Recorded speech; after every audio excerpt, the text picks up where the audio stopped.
Seja muito bem-vinda, muito bem-vindo a mais um estudo Nosso Lar Segundo o Hermetismo. Sou Juliano Posati, cadê? Que bonitinho, aqui Juliano Posati, fundador do Círculo Escola Filosófica, que você pode seguir aqui nas redes sociais.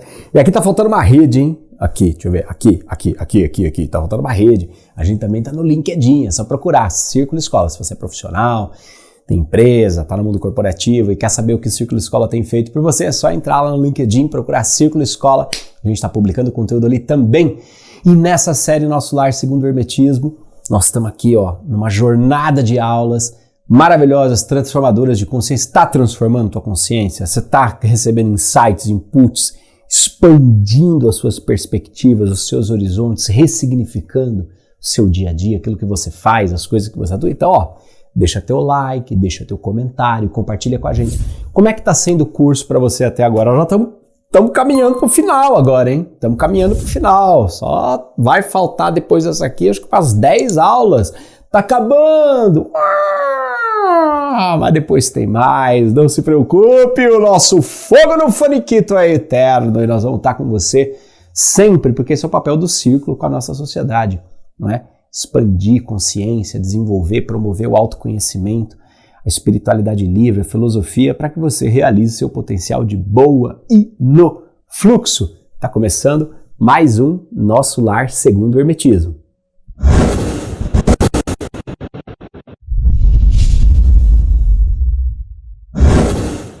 Aquele oferecimento comercial rápido, mas essencial para o seu autoconhecimento. Lembrando você, Jornada de Talentos está rolando no Círculo, um programa online de mentoria.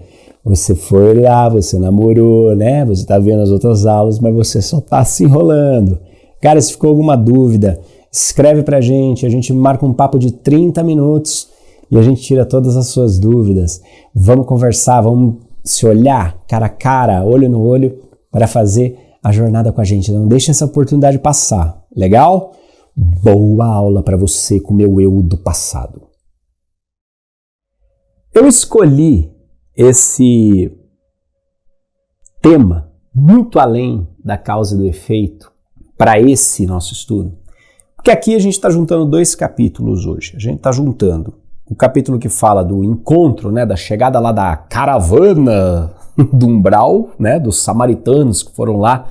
Né, a gente pegou isso em algumas aulas atrás, ali, Câmara de Regeneração, a galera se batendo lá para cobrir, porque o ministro tinha, né, o flanco tinha pego muita gente ali para auxiliar a galera dos samaritanos, que é um time de resgate do umbral. Essa caravana vai chegar, querido. Pensa você, oi, caravana veio de onde, querida?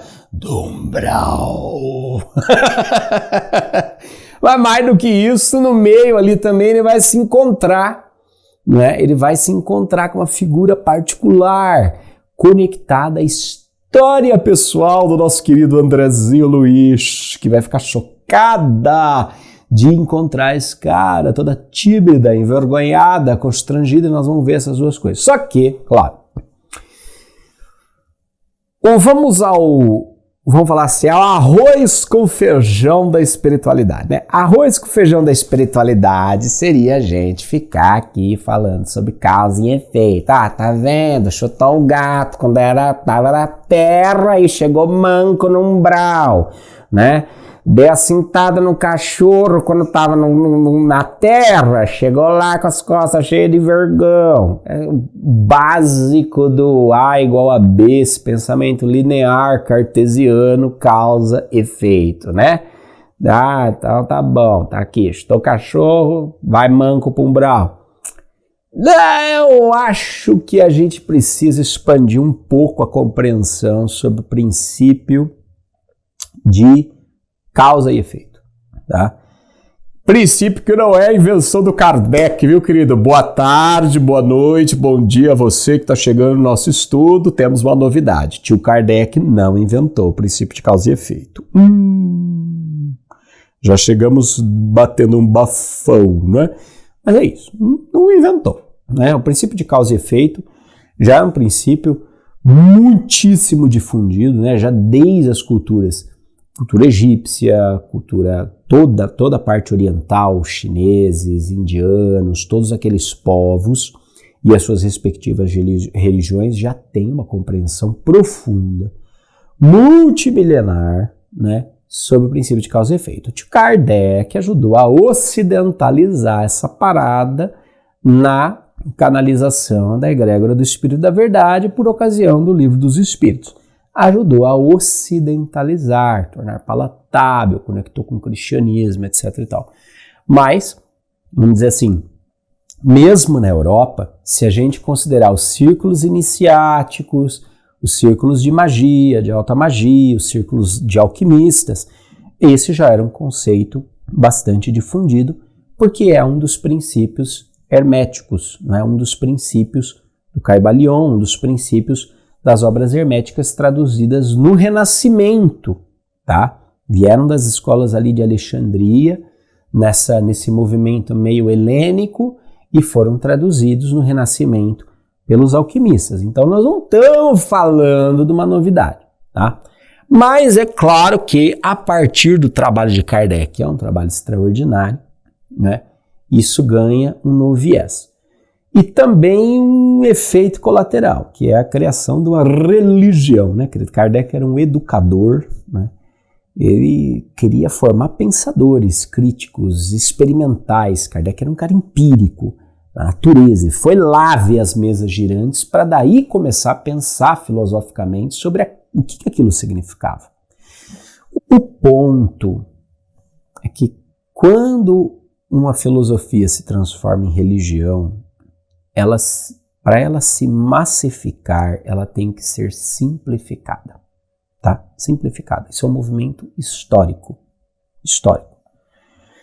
Isso aconteceu com o cristianismo, isso aconteceu com o espiritismo. Né? O cristianismo nasce com uma filosofia profunda de vida.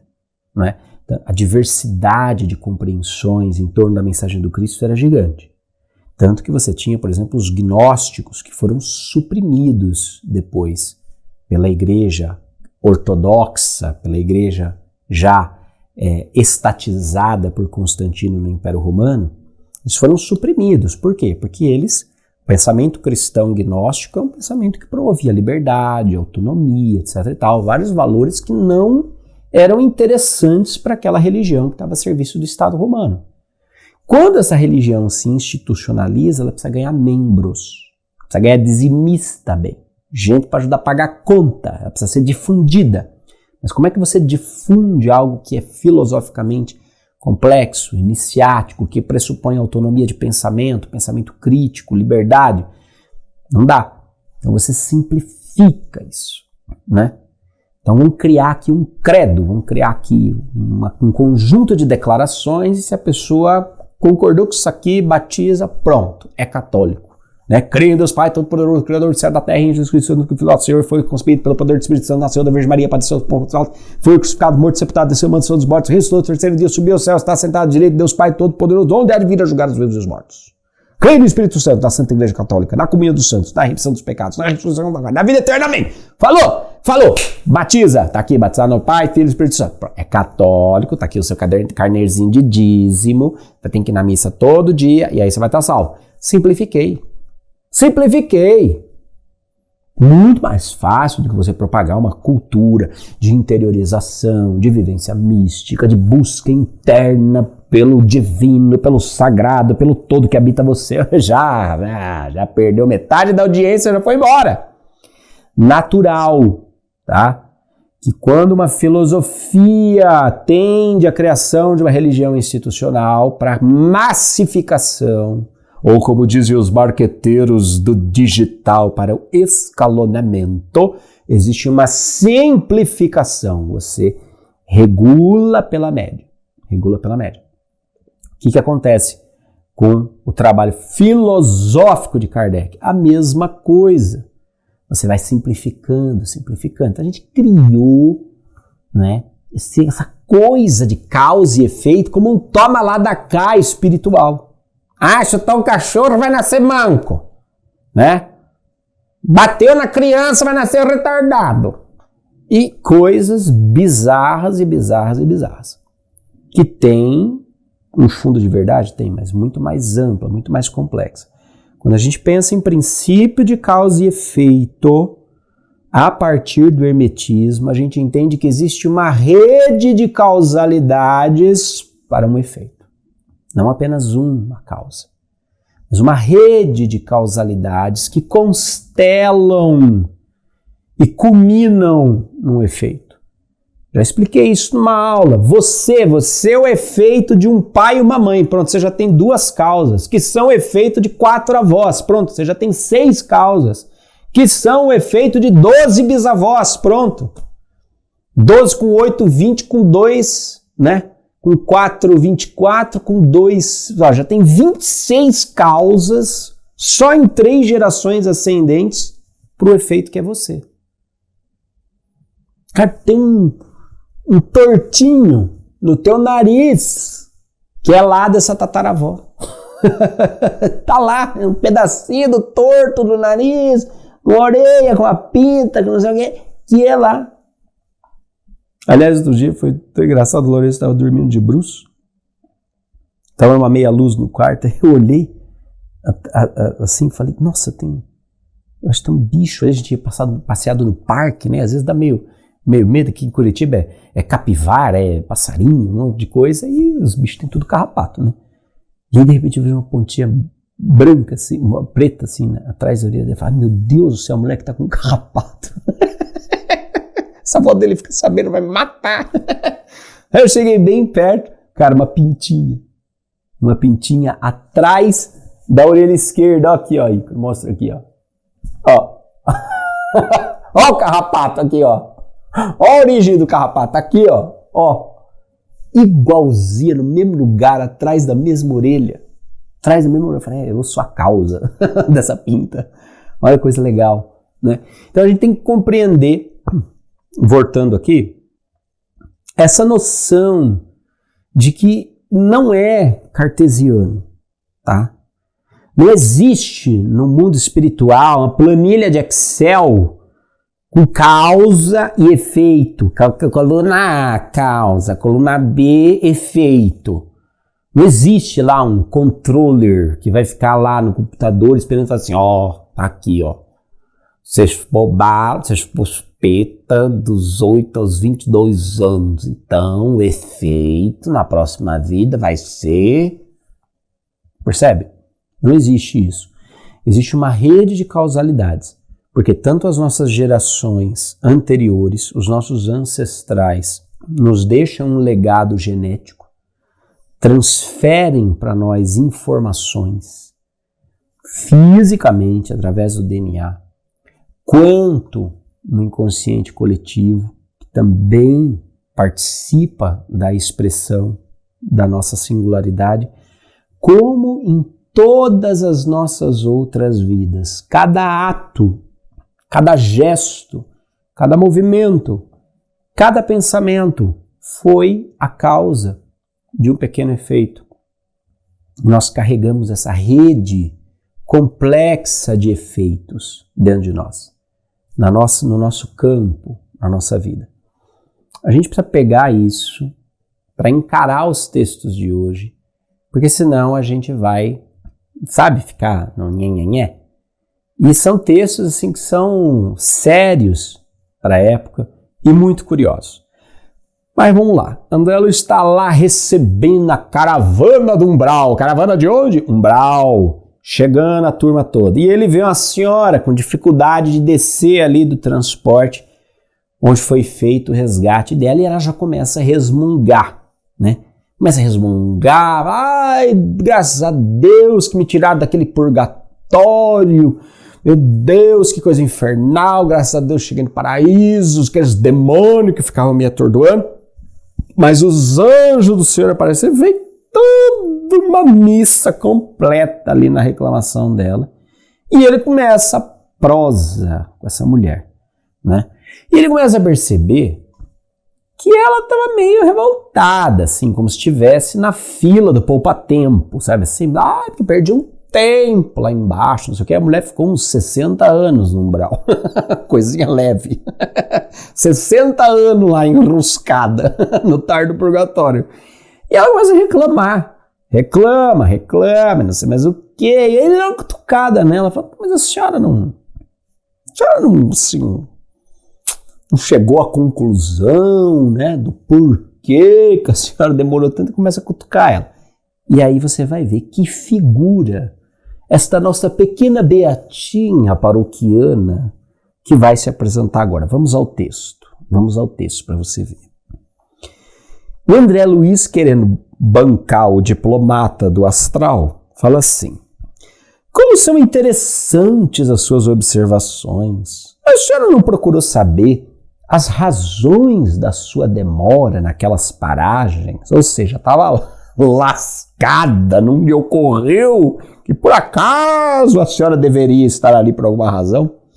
E a senhora responde: absolutamente. Como lhe disse, enquanto estive na terra, fiz o possível para ser uma boa religiosa. Sabe o senhor que ninguém está livre de pecar, mas os meus escravos provocavam rixas e contendas, e embora a fortuna me proporcionasse vida calma, de quando em quando era necessário aplicar disciplinas. Os feitores eram excessivamente escrupulosos e eu não podia hesitar nas ordens de cada dia. Não raro algum negro morria no tronco para escarnamento geral. Por outras vezes, era obrigado a vender as mães cativas, separando-as dos filhos por questões de harmonia doméstica. Né? Harmonia doméstica.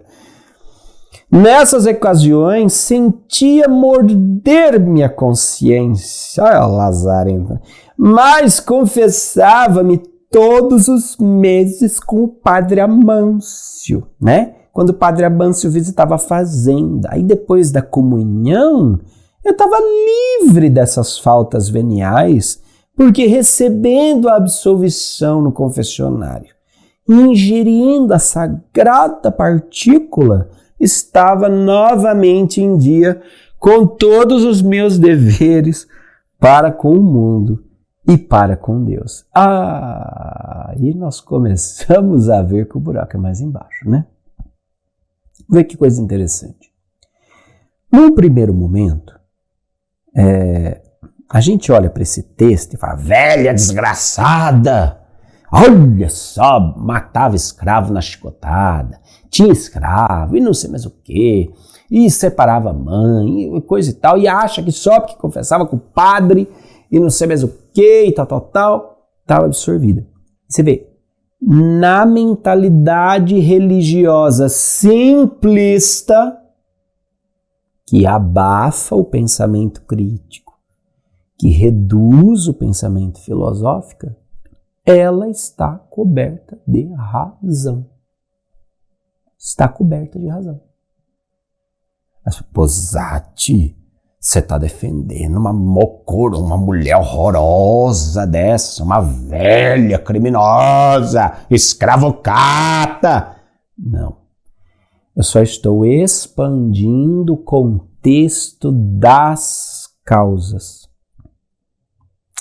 Veja, porque lá atrás nós criamos uma simplificação sistemática da filosofia do Cristo e criamos uma besta institucional chamada catolicismo que simplifica toda a relação de causas e efeitos a meros procedimentos ditos ritualísticos para aliviar a consequência, porque nós criamos essa estrutura, essa máquina, essa besta institucional. Isto criou um ambiente de cultura, de crença limitante, e essa senhora emerge nesse momento. Então, a causa dela estar no umbral é que ela era uma escravocrata também. Mas você percebe que o problema de consciência que a fez ficar ali por tantas décadas não era de fato os atos praticados, mas a moldura cultural e institucional que os validava diante da sua consciência. Ah, querido, o buraco é mais embaixo.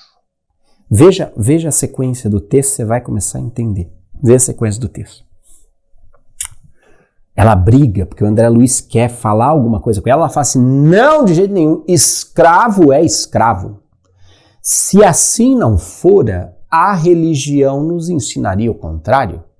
Pois se havia cativos na casa dos bispos, quanto mais em nossas fazendas, quem haveria de plantar a terra senão eles? E creia que sempre lhes concedi minhas senzalas com verdadeira honra. Padre Amâncio, nosso virtuoso sacerdote, disse-me na confissão que os africanos são os piores entes do mundo, nascidos exclusivamente para servirem a Deus no cativeiro. Olha isso. A mentalidade dela, a cultura, a mentalidade dela está profundamente enraizada numa cultura propagada por uma moldura ainda maior, que é a religião institucional. Então eu aprendo que só existe uma igreja, que é una, trina, santa. Eu aprendo que eu tenho que seguir essa igreja para fazer tudo certo. Eu aprendo que eu tenho que seguir lá os procedimentos. E eu vejo dentro dessa igreja os escravos. Você percebe?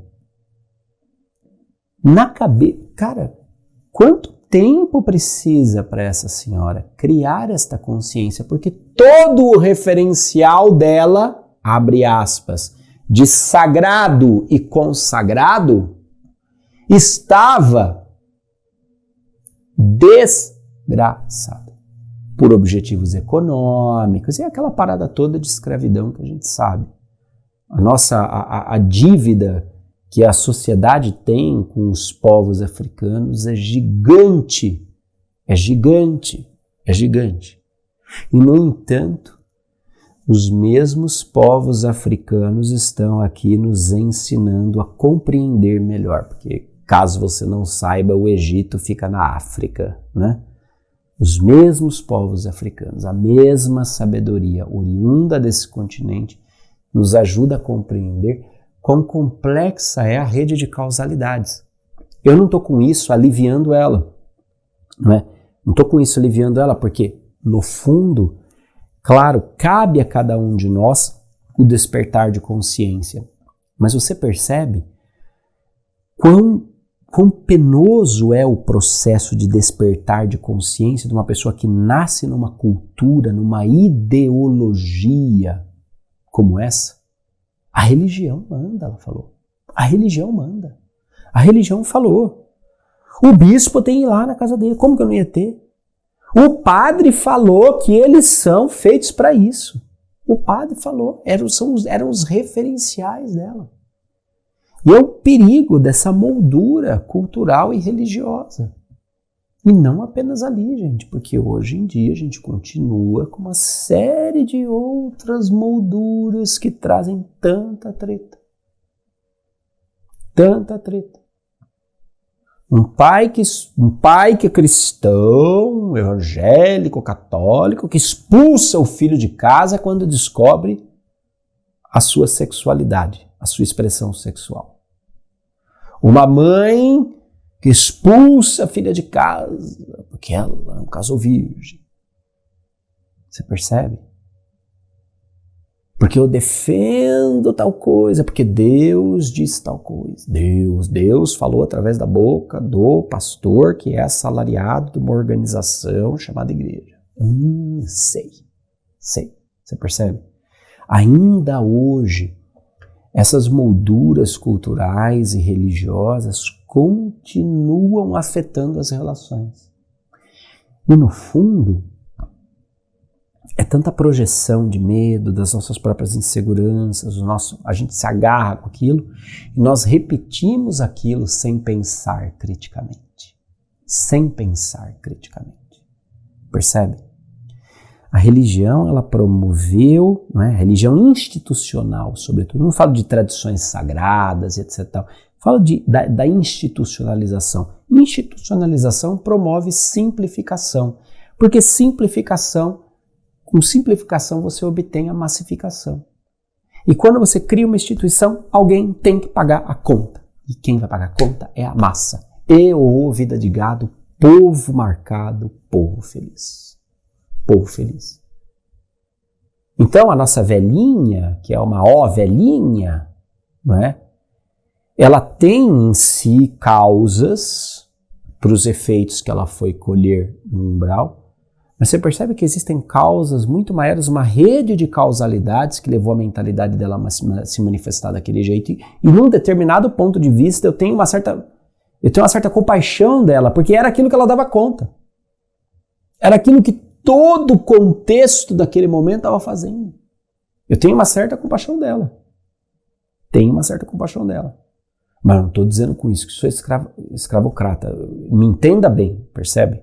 Eu tenho plena certeza que nós temos uma dívida violenta com os povos africanos, porque também a tal da princesa Isabel, que é muito linda, fofa, luminosa, só assinou a abolição quando percebeu que ia dar mais dinheiro ter imigrante europeu trabalhando aqui num serviço semi-escravo, mas tendo dinheiro para comprar produtos da Revolução Industrial, do que ter escravos.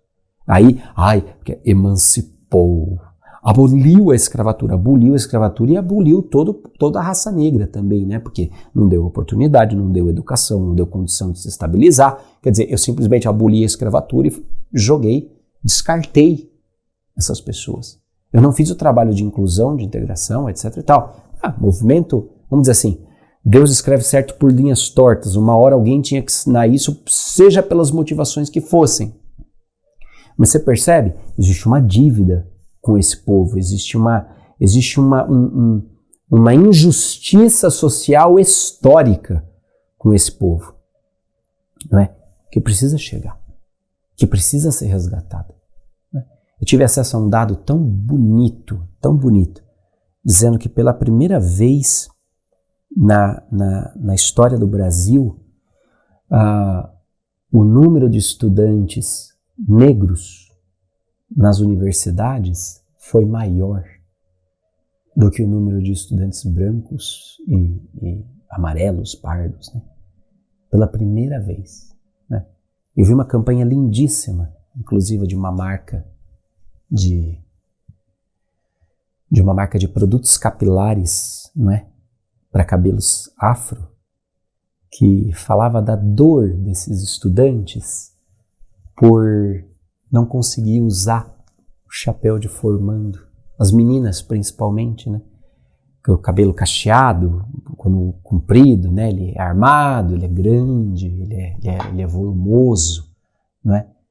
E o chapéu não encaixa, minha filha, né? Não encaixa. E essa marca, muito generosamente, e aí eu vejo como o marketing pode trazer sentido, pode ter propósito, né, ao empreender. Eles criaram 3 modelos daquele chapéu de formando especificamente desenhados para cabelos afro, né?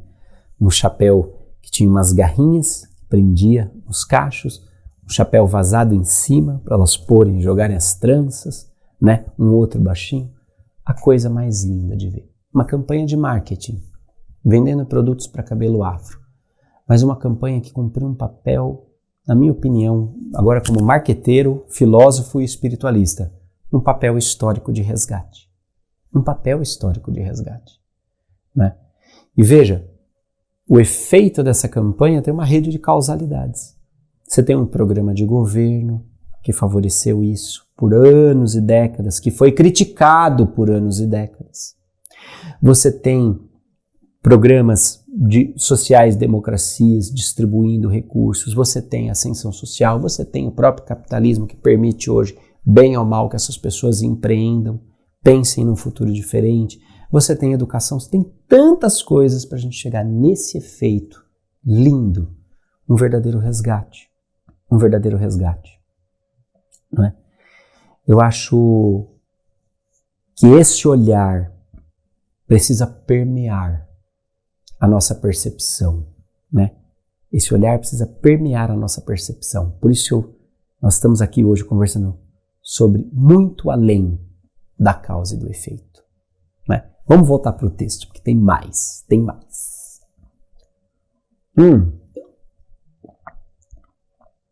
Ele começa a bater boca com a senhora e a Narcisa vem e dá uma tesourada nele. André, meu amigo, você esqueceu que estamos providenciando alívio a doentes perturbados? Que proveito lhe advém de semelhantes informações? Os dementes falam de maneira incessante e quem os ouve gastando interesse espiritual pode não estar menos louco. Não se impressione, exclamou a enfermeira delicadamente. Atendamos aos irmãos perturbados. Aí a velhinha reage. Mas a senhora é da opinião que eu estou nesse número? Perguntou a velhota melindrada. Narcisa, porém, demonstrando suas excelentes qualidades de psicóloga, tomou a expressão de fraternidade carinhosa e exclamou: Não, minha amiga, não digo isso. Imagina! Creio, porém, que deve estar muito cansada. Seu esforço purgatorial foi muito longo. Aqui entra um ponto que é genial da Narcisa. Narcisa, fofa.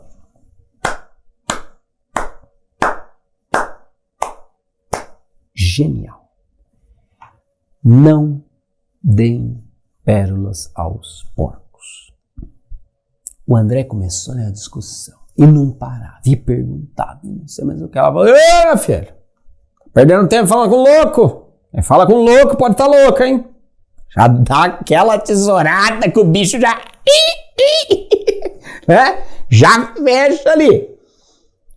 E aí fala assim: vamos que eu não tenho jeito pra perturbar. Aí a mulher fala assim: mas a senhora acha que eu estaria nesse número de perturbados, né? Gente, a questão é, vamos voltar a um princípio hermético extraordinário. Leite às crianças, carne aos homens formados. O que a Narcisa vê ali? A Narcisa vê uma mulher que é fruto dos seus vícios, das suas tretas, do seu limite de consciência, fruto de uma cultura, fruto de uma ideologia. Narcisa faz simplesmente um processo de equalizar o custo-benefício da discussão. Vou resolver a mentalidade dessa mulher em uma conversa? Não. Ela está pronta para essa expansão de consciência? Não. Então, boca fechada não entra mosquito. Não. E veja que interessante, né? Ela dá uma dissimulada ali, né? Ah, você não tá achando que eu sou atormentada, né? Eu sou uma eu religiosa, puríssima, que paguei um monte de missa de 7º dia. Você está achando que essa pessoa devotadíssima, sou uma dementada, né? Uma perturbada. Não, longe de mim. A senhora deve só estar cansada, né? Vamos economizar o músculozinho da língua, parar de falar e descansar. Só isso. A senhora não é uma perturbada. Ai, Juliano, então a Narcisa mentiu, bancou a social. Não. Ela enxergou além da perturbação, além da consciência limitada, além da moldura cultural, além das crenças cristalizadas, institucionais, essa mulher. Ela enxergou essa mulher daquilo, ela é. E ao enxergar isso, ela falou assim: não, eu não te vejo como perturbada. Eu não acho que a senhora seja uma perturbada. O que ela não complementou, mas fica nas entrelinhas, é: a senhora está perturbada. Mas a senhora não é. A senhora é muito mais que isso. A senhora é muito mais que essa perturbação. A senhora é muito mais que o fruto dessa cultura. né? A senhora é muito mais do que essa moldura institucional, religiosa, inócua. A senhora é muito mais do que os seus preconceitos. A senhora é muito mais do que a sua falta de humanidade para com a raça. Não, a senhora é muito mais do que isso. Mas neste momento a senhora está uma verdadeira perturbada. Só que ela, valia a pena falar tudo isso? Valia a pena dar a aula do Posati para a mulher naquele momento? Não. Não. Poupa esforço, poupa energia espiritual. Dá conta agora? Não dá, acabou. Gente, isso é uma lição. Isso é uma lição valiosíssima para mim e para você, meu bem. Para de perder seu tempo espiritual com gente que está emoldurada, envernizada, cristalizada em cultura, em religião institucional, em preconceito, em estupidez, em ignorância. Para de perder o seu tempo. Para de querer ser testemunha de Jeová da nova terra, sabe assim? Quer porque quer. Ai, porque eu vou fazer você despertar. A pessoa acha que ela é o despertador da nova consciência. Se a pessoa tiver em sono profundo de consciência, meu bem, não é você, nem o Papa que vai acordar ela. Para de achar que você é a última bolacha recheada na equipe de mensageiros luminosos do plano astral. Para. Aprenda a enxergar além, aprenda a enxergar potência, aprenda a ir aos poucos, porque foram aos poucos com você também. Diga-se de passagem, estão indo aos poucos com todos nós. A quantidade de novidades, de descobertas científicas, de compreensão sistêmica que nós estamos tendo nos últimos 20 anos, simplesmente mostra o quão equivocado todo o nosso estilo de vida está. Das roupas chinesas que nós compramos, fruto de mão de obra escravo, aos produtos maravilhosos que por ansiedade a gente compra à noite no Shopee e estão acabando com o nosso meio ambiente, a comida completamente envenenada que a gente põe para dentro do nosso corpo, a falta de equilíbrio emocional que nos leva feito uns idiotas a ficar postando fotos da nossa intimidade em todas as redes sociais possíveis. A nossa completa ansiedade que assina todo e qualquer termos e condições de uso de todas as multinacionais de tecnologia em nome da conveniência que os servicinhos nos prestam, enquanto nós nos transformamos em geradores de dados para alimentar bancos de dados de marketing e comércio internacional. Todo o nosso estilo de vida atual está completamente encardido de uma cultura falida que vai ser superada em 100 anos. Em 100 anos, as pessoas vão olhar para trás, para mim e para você. Elas vão ver como nós vivemos hoje e elas vão ficar tão horrorizadas quanto nós estamos ao ler a tiazinha escravocrata que chegou agora do umbral. Pode se preparar. Porque quando o Chico Xavier reencarnar no planeta Terra e escrever o Nosso Lar 2, eu e você vamos ser os empiastro perturbado do umbral relatados na obra. Beijos de luz para você. Né? Vamos retornar ao texto. Aí foi muito interessante. O André reencontra o Silveira, que foi um cara... Volta aqui um pouquinho. Volta aqui um pouquinho, que essa é muito boa. Essa é uma outra coisa interessante. O André reencontra o Silveira. O Silveira foi um cara que teve umas tretas na vida dele e ficou devendo até os tubos no comércio do pai do André. E a mulher foi lá na casa do André, chorou as pitangas para a mãe dele foi, tentou interceder com o pai não quis saber, mandou executar a ação judicial, tomar tudo, cara, o cara se lascou, foi morar no interior, no casebre, se cagou todo, morreu, foi a coisa toda. Nesse grupo que está chegando no nosso lar, o André tromba com quem? Com o Silveira. Aí aquele momento, né, onde a Lady Andrezinha Luiza, que estava lá toda fraterna dos espíritos cristãos, querendo resgatar a vampira, cheia de prosa com a velhinha escravocrata, aí, né, a pimenta foi no zóio dele, porque estava ali, e ele sabe na cabeça dele. Ele fica constrangido. Olha o bafo, vou tomar aqui para o veneno tá escorrendo.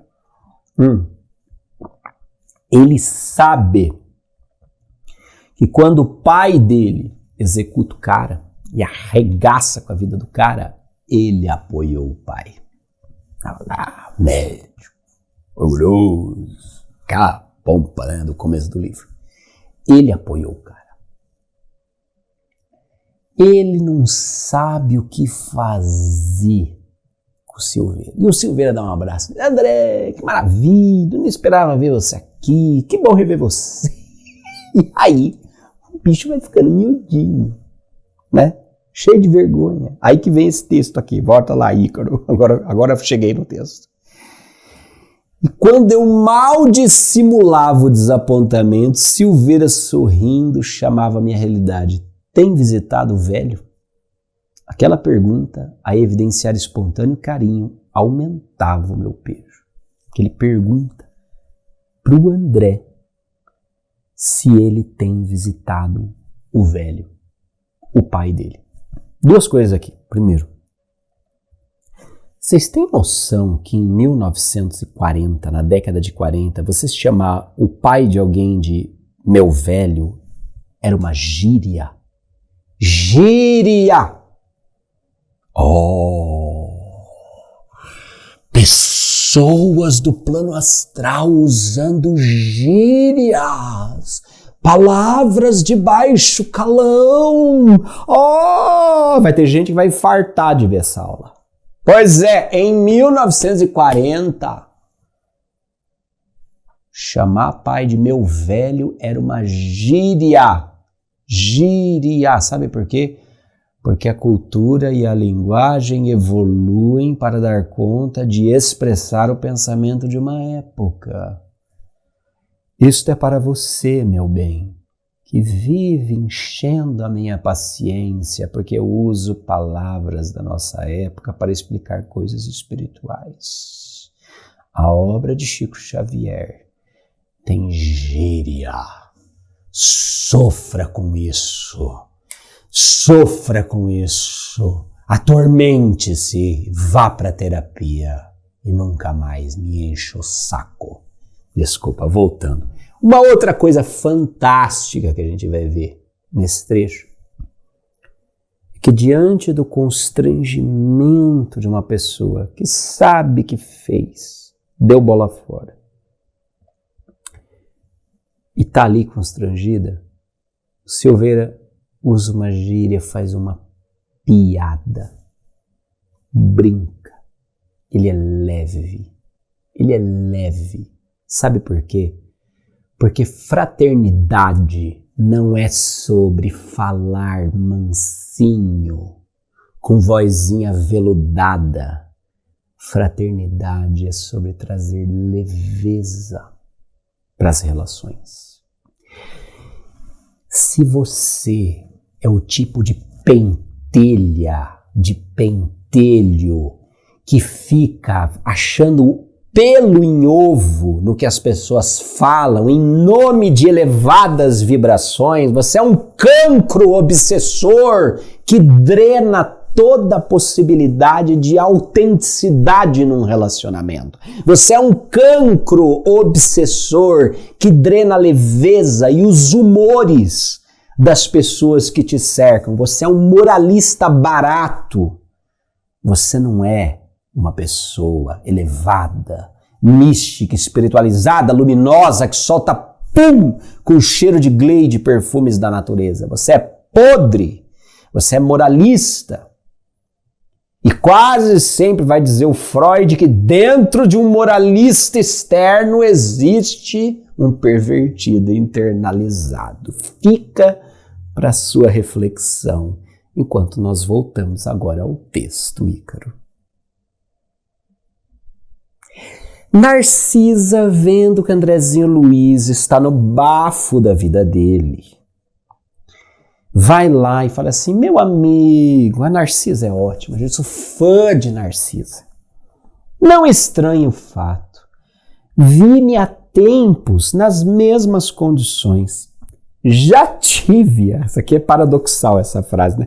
Já tive a felicidade de encontrar por aqui o maior número das pessoas que ofendi no mundo. Sei hoje que isso é uma bênção do Senhor, que nos renova a oportunidade de restabelecer a sintonia, a simpatia interrompida, recompondo os elos quebrados da corrente espiritual. O que é que a Narcisa está dizendo?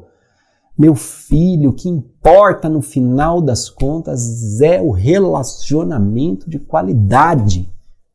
Isso é uma oportunidade. Vai lá, se reconcilia, faz as pazes, volta o vínculo. Aí ela continua, que é muito bonitinho da parte dela, eu adoro. Ela toca ele para ir falar com o Silveira, ele vai lá, ele pede desculpa e tal. E o Silveira, comovidíssimo, nem deixou ele terminar as desculpas. Ele falou: ora, André, quem haverá isento de faltas? Acaso poderia você acreditar que vivi isento de erros? Além disso, seu pai foi meu verdadeiro instrutor. Devemos-lhes, meus filhos e eu, abençoadas lições de esforço pessoal. Sem aquela atitude enérgica que nos subtraiu as possibilidades materiais, que seria de nós no tocante ao progresso do espírito? Renovamos aqui todos os velhos conceitos da vida humana. Nossos adversários não são propriamente inimigos, e sim benfeitores. Não se entregue às lembranças tristes. Trabalhemos com o Senhor, reconhecendo o infinito da vida. Magistral. Magistral.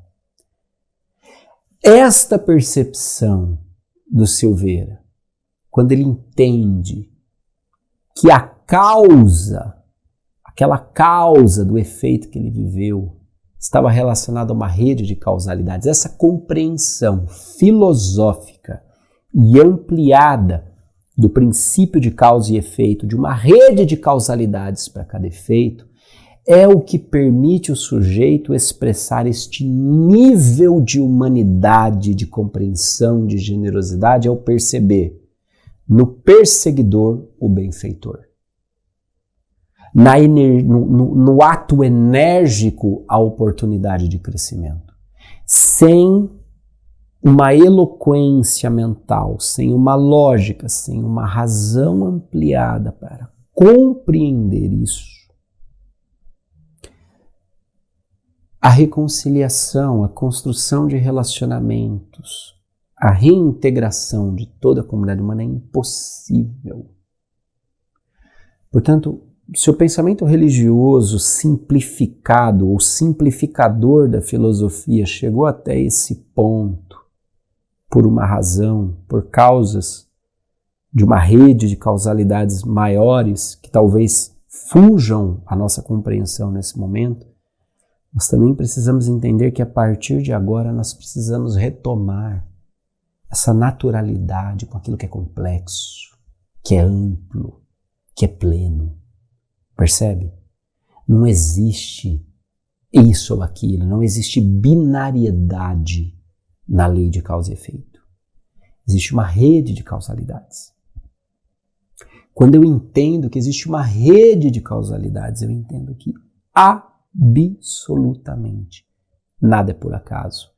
Eu entendo que ninguém, absolutamente ninguém no universo, em toda a história humana, é uma vítima. Porque isso invalidaria a lei de causa e efeito, isso invalidaria a natureza do próprio Deus. Ninguém é vítima. Não existe. Não existe. Não existe. Também como nós precisamos começar a rever os nossos conceitos de bem e de mal. O que é o bom? O que é bem? O que é mal? Se algo que hoje nos parece mal, amanhã nós entendemos que foi um bem. Se algo que hoje nos parece um bem, amanhã nós entendemos que é mal. Percebe? Ambas as experiências, polarizadas entre si, nos seus contrastes e pela lei do ritmo, nos levam cada vez mais a uma consciência maior de compreensão da realidade. O que é que nós precisamos para alcançar essa consciência? Disponibilidade. Disponibilidade. Disponibilidade. A sabedoria de entender os tempos e os momentos onde nós poderemos avançar. Eu vejo você na nossa próxima aula. Sempre avante. Que questa è la cosa più importante.